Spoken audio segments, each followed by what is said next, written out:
Hi there, it's Mrs. Martin. Let's talk about books. The first one I'm sharing today comes from the sports section. This is one of Mike Lupica's The Triple Threat. 12-year-old Alex has just made up her mind that middle school is going to be all about football for her. She isn't expecting this is going to be easy. She knows that she's coming onto a team that already has a lot of experience, and she is ready for it. She has been playing football since she could walk. She and her single dad have been watching football games. They've been practicing plays. It has been something she's loved since a very young age. But she did not anticipate that her male teammates were going to be the ones that were going to make it so difficult. Everybody on this team is going out of their way to trip her up during the tryouts, and then they're teaming up against her just to watch her fail.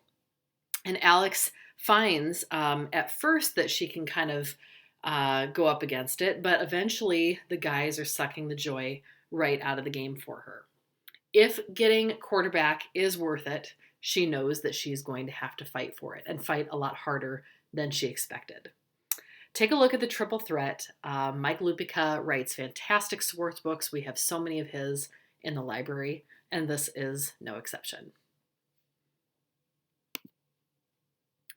Missing Abby by Lee Weatherly.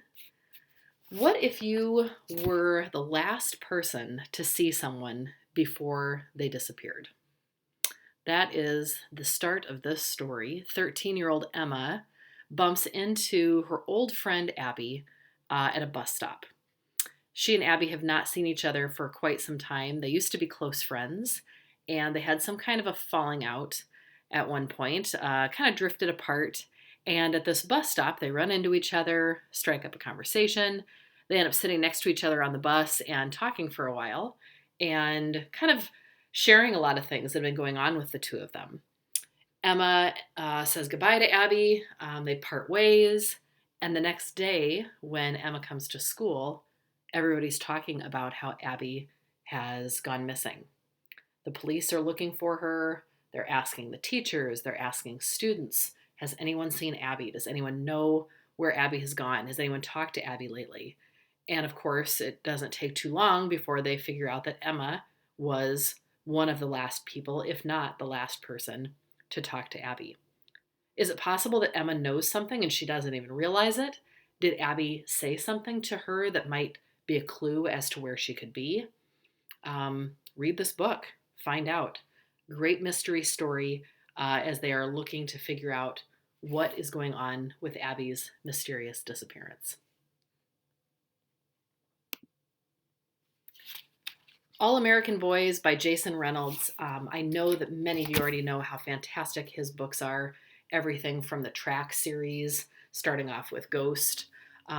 This is in realistic fiction and a story with a heavy-hitting topic. Definitely, Jason Reynolds does not steer away from those stories. And he and Brendan Keeley, have written this story, ripped right from the headlines.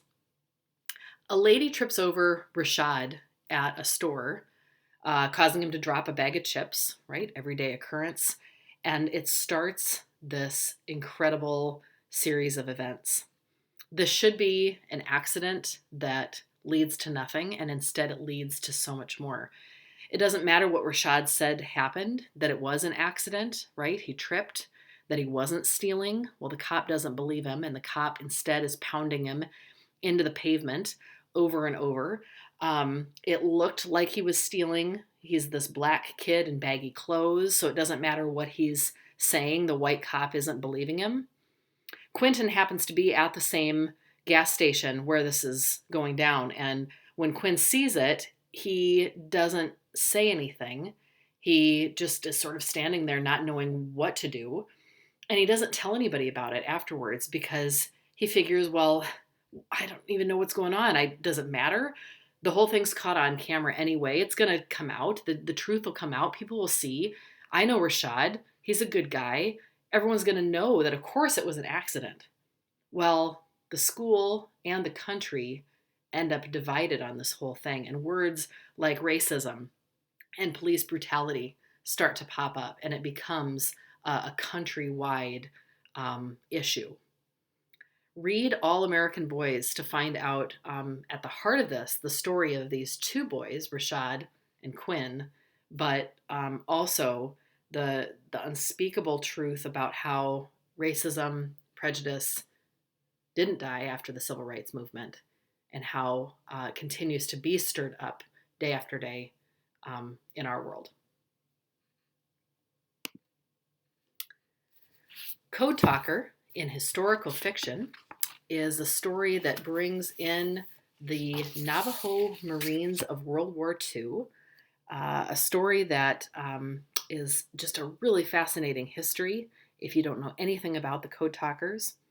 Throughout World War II, in the conflict fought against Japan, Navajo Code Talkers were a huge part of what helped to save American lives.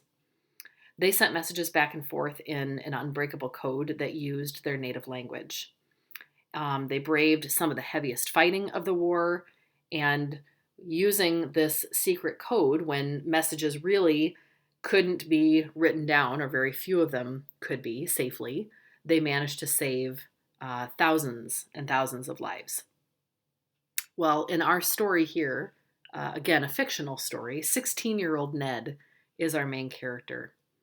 He's used to being called stupid, but joining the Marines and going through boot camp is not then especially challenging for him because he has been treated poorly his whole life. War, though, does take its toll. Killing the enemy, watching people die just hours after spending time with them is not easy. It wouldn't be easy for anyone. Luckily, Ned's Navajo heritage, his language does, lead to all kinds of incredible things for him and for the war effort. It does some good. It enables him to learn this secret code. He uses it to carry these messages in his short-term memory and, again, save so many people. Learn about the Code Talkers. Read Ned's story in this book, Code Talker in Historical Fiction.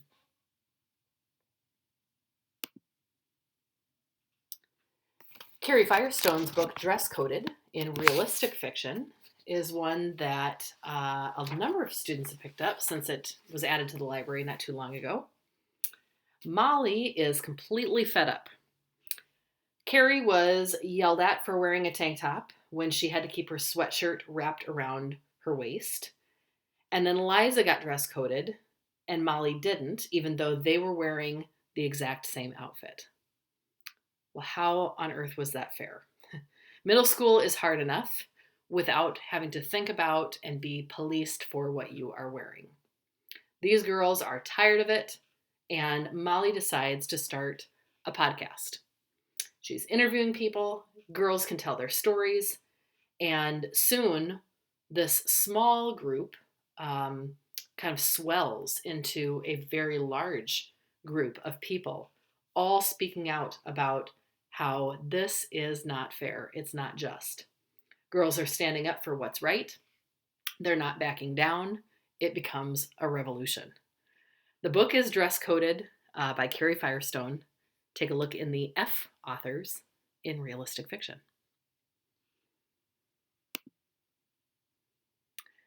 My last book to share today is perfect for the readers who come to me and ask for more books by Mary Downing Hahn, or a creepy read. If you liked Doll Bones or Small Spaces, either of those, this is another nice book to pair along with that. Celeste is the main character, and she knows she should be excited to go spend a few weeks at her grandparents' lake house, but she isn't.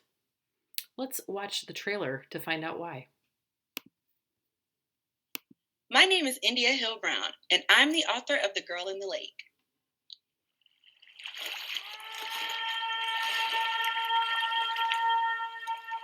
There's a girl in the lake.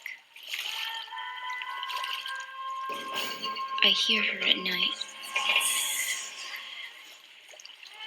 She looks just like me.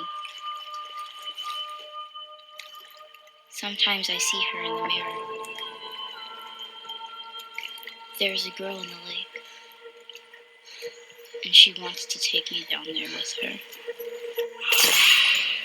The Girl in the Lake follows the story of Celeste as she visits her grandparents' lake house for the summer, along with her brother and cousins.